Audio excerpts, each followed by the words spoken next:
전라도 광주에 10만 원을 기부하면서 답례품 3만 원을 받았다면요, 13만 원이 이득이 되는 거죠. 2023년 7월부터는 영화 관람표의 경우에도 적용이 되는 걸로 바뀐 걸로 알고 있습니다. 어디서 냄새 나는 것 같지 않나요? 새는 돈 냄새 맡아드리겠습니다. 복잡하고 어려운 세무, 직접 전문가를 찾아가자니 시간도 없고 수수료도 비쌀까봐 걱정되시죠? 세무회계 전문가가 직접 여러분들의 고민을 해결해드립니다. 안녕하세요. 절세에서 크크크 웃음 난다. 세태 크크크 이영지입니다. 안녕하세요. 디자인텍스 대표 김희원 회계사입니다. 오늘도 복잡한 세무 고민 한 방에 딱 풀어드리겠습니다. 네, 대표님, 오늘은 우리 지난 시간에 이어서 연말정산에 대해서 이야기를 계속하고 있잖아요. 지난 시간에는 총 급여액이 뭔지, 소득공제, 세액공제 이런 용어들부터 이런 체크리스트까지 한번 점검을 해봤는데, 연말정산 이야기 이어서 해볼까요? 이번 시간에는요, 신설됐거나 달라진 항목들에 대해서 정리를 해볼까 합니다. 세테크크크. 저희가 이번에는 새로 생긴 공제 항목도 있고, 공제율이 높아진 것도 있고, 이렇게 달라진 것들이 있는데, 새로 생긴 공제 항목, 덜어내는 항목들 새로 생긴 게 있다는 건데요. 어떤 것들이 있을까요? 네, 대표적으로 그 고향사랑 기부금이라는 세액공제가 생겼어요. 오, 들어봤어요. 근데 이게 내 고향이 아니어도 돼요.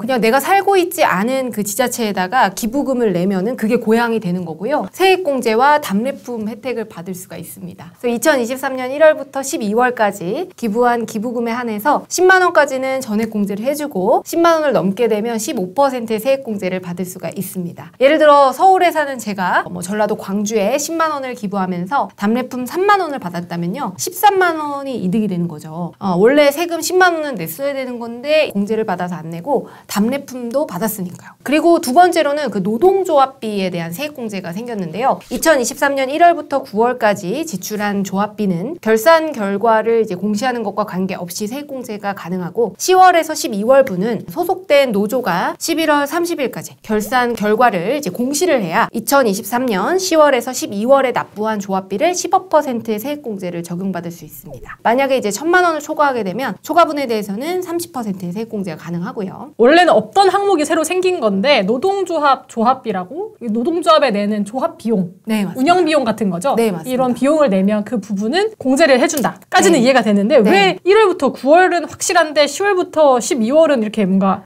세율도 좀 달라지고 이러는 거죠? 이게 10월부터 그 노동 포털 안에서 그 공시 시스템이 구축이 됐거든요. 그래서 그렇습니다. 그래서 기존에는 이 공시할 수 있는 시스템 구축 자체가 안 되어 있다 보니까 노동조합이 이제 공시를 할 수가 없었는데, 구축 후에는 공시를 해야만, 그래서 노동조합이 조금 더 투명하게 관리가 되어야만 공제를 해주겠다라는 겁니다. 그리고 올해부터 또 새로 생긴 것 중에 문화예술에 관련된 분야도 있더라고요. 2023년 7월부터는 영화 관람표의 경우에도 신용카드 소득공제 중에서 이제 도서 등 사용분에 포함이 되어가지고 소득공제 혜택을 좀 더 넓게 받을 수가 있습니다. 단 총급여는 7천만 원 이하여야 적용이 가능하고요. 이게 근데 영화 관람표 같은 경우는 원래 안 됐던 것 같기는 한데 7월부터 적용되는 게 특별한 이유가 있나요? 이 세법이 3월에 보통 확정이 되거든요. 3월에 이제 확정이 되면서 영화 관람표를 집계를 해야 되잖아요. 그 시간이 좀 필요합니다. 시스템을 구축하는 시간이 필요해서 그것 때문에 7월 이후로 적용이 되는 걸로 바뀐 걸로 알고 있습니다. 반년만 혜택을 보는 걸로. 수능 응시료나 대학 입학 전형료 같은 경우에도 금액이 꽤 많이 드나 봐요. 그래서 공제 대상 교육비에 새로 포함됐습니다.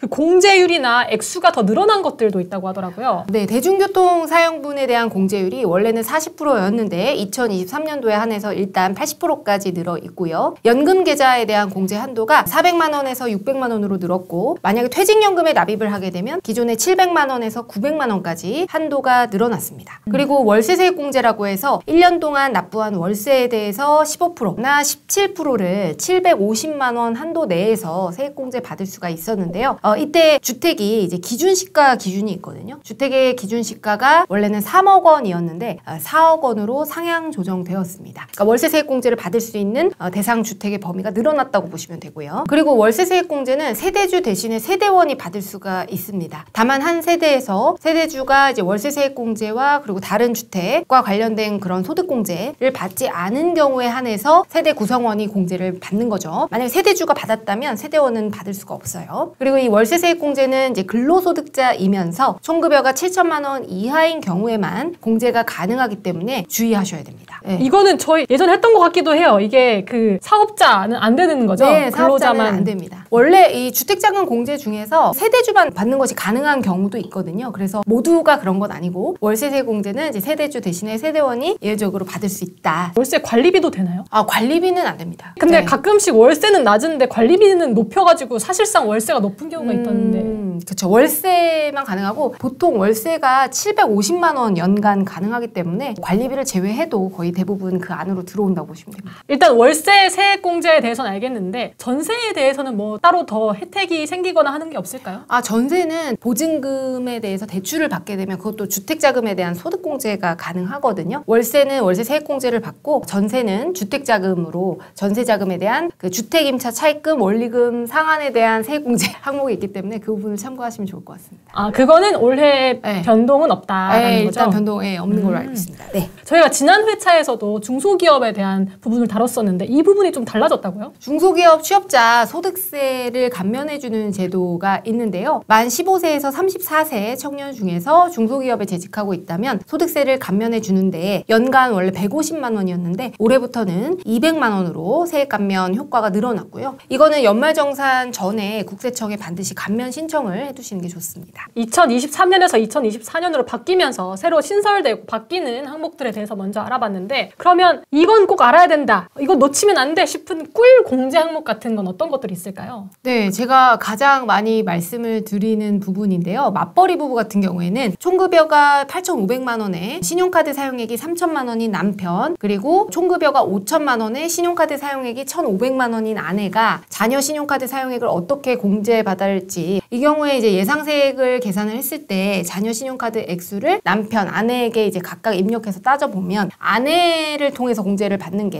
한 5만 원 정도가 유리했거든요. 그래서 이런 사례를 좀 살펴보시면 좋을 것 같습니다. 저희가 1회에서도 사례를 살펴봤었는데요. 한 분은 사업을 하시고 한 분은 근로소득이 발생하신다고 하면 주택자금 공제, 보험료, 의료비, 교육비 이런 것들은 근로소득자만 공제가 가능하기 때문에 근로소득자에게 몰아주는 것이 바람직합니다. 보통 이제 사업소득자분들이 소득이 더 많다고 해서 사업을 하는 남편 혹은 아내에게 이런 금액들을 몰았어야지 하고 공제를 안 받으시는 근로자분들이 계신데요. 이런 부분들을 좀 유의를 하셔야 됩니다. 이렇게 들으면 그렇구나, 끄덕끄덕. 근데 돌아서고 나면 뭐였지? 이게 싶어져요. 벌써부터 막 어려워지거든요. 좀 더 이 맞벌이 부부가 확실히 더 복잡해질 것 같은데 간단하게 계산해 볼 수 있는 방법은 없을까요? 이런 부부들이 많기 때문에 맞벌이 부부를 위한 연말정산 메뉴가 있습니다. 그 연말정산을 이제 미리 돌려볼 수 있는 메뉴가 있기 때문에 이쪽으로 부양가족을 넣었다가 저쪽으로 넣었다가, 그러니까 남편이랑 아내를 이제 돌아가면서 부양가족을 넣어보고 세금을 산출해서 우리한테 가장 유리한 게 어떤 경우가 있는지 산출을 해보시는 게 가장 베스트다라고 할 수 있겠습니다. 아, 그때 계산기를 돌려봐서 제일 우리한테 유리한 방향으로 입력을 해가지고 내면 되는군요. 네, 맞습니다.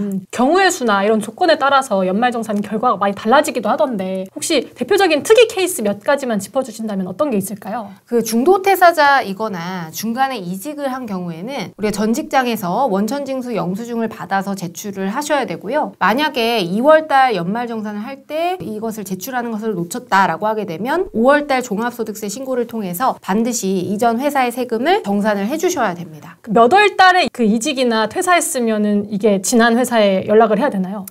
연말정산을 하게 되면 1년치를 우리가 다시 세금을 정산하는 거기 때문에 언제 퇴사를 했는지와 상관없이 내가 마지막으로 연말정산하는 회사에는 이전 회사의 급여를 제출을 하셔야 되고요. 전 한 2월에 하면 안 해도 되거나 좀 이럴 줄 알았는데 12월 말에 퇴사를 하는 경우에는 우리가 1년치 급여가 나왔기 때문에 예를 들어 12월에 퇴사하고 다른 회사를 가면 그 다른 회사에다가는 1월에서 12월 전체 급여가 다른 회사에서 발생한 거잖아요. 그래서 2월 달에 제출을 해도 좋고 아니면 종합소득세 신고를 그냥 따로 하셔도 좋고요. 그래도 일단 연락을 하긴 해야겠네요. 네, 일단은 그냥 회사에서 연말정산을 할 때 제출하시는 게 맞습니다. 근데 근로자더라도 종합소득세 신고에서 이게 들어가나요? 네, 만약에 세금 신고를 정산을 제대로 안 했으면 부양가족이나 이런 것들 반영을 안 했으면 종합소득세 신고를 통해서 연말정산 때 미반영한 부분들을 반영해 주셔야 됩니다. 그럼 다음으로 또 어떤 것들을 따져봐야 될까요? 네, 2023년 처음으로 취직을 해서 직장인이 됐다면 입사 전에 사용했던 신용카드와 의료비의 경우에는 공제 대상이 되지 않습니다. 근로 용역을 제공한 기간만 연말정산 간소화 자료에서 조회를 하셔야 되거든요. 그래서 연말정산 간소화 자료 조회할 때 예를 들어 7월에 입사를 했다. 그러면 7월부터 12월까지만 체크를 하셔서 제출을 하셔야 됩니다. 만약에 그 전에 4대 보험이 가입이 되는 아르바이트를 계속 해왔다면 그렇다면은 근로소득으로 신고가 되었기 때문에 그 알바 기간도 당연히 근로소득 기간을 포함해서 연말정산 간소화 자료를 조회하셔야 됩니다. 그리고 만약에 부업으로 소득이 발생한다라고 하게 되면 근로소득에 대해서는 회사에서 정상적으로 이 근로소득만 있다고 가정하고 연말정산 진행하시면 되고 추가적으로 5월 달에는 종합소득세 신고를 반드시 해주셔야 됩니다. 이게 어떻게 보면은 우리 지난 세테크크크를 요약한 것 같기도 해요. 맞벌이 부부일 때는 이렇게 해야 되고 또 중도 퇴사자나 이직을 할 때는 미리 연락을 해야 되고 또 부업 소득 신고는 이렇게 종합소득세 신고 때 진행을 하면 된다. 이렇게 이 정도면 우리 연말정산 할 수 있을 것 같은데요? 할 수 있을 것 같아요.